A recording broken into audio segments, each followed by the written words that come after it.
tendance et luxe, il faut faire très attention.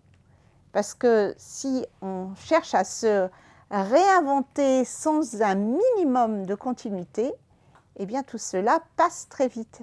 Et donc, curieusement, les tendances du luxe s'appuient sur des piliers du luxe qui sont plus vrais que jamais.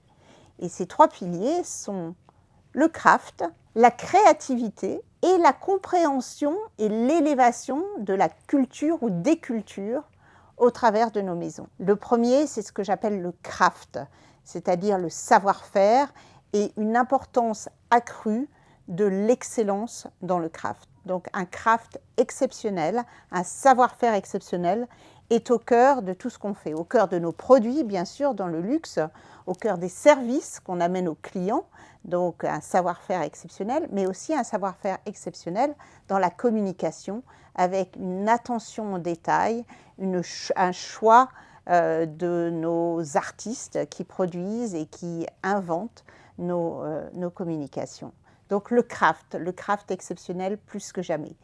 Bien sûr, aujourd'hui nous sommes à Cannes, donc également la créativité. La créativité est plus vraie que jamais, une créativité fraîche, pas une créativité qu'on a déjà vue par ailleurs.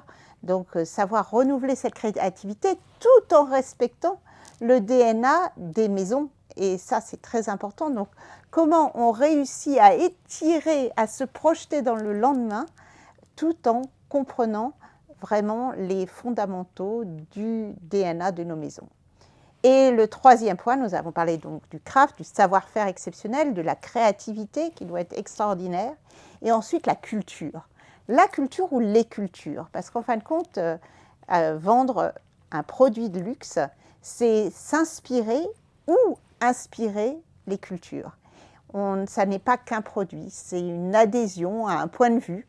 Et ça, c'est très important de savoir justement comprendre, être à l'écoute, participer à ce monde qui est en mouvement avec des grandes cultures, des subcultures, et comment on se sert de ça pour élever nos maisons et également participer à cette élévation pour nos clients.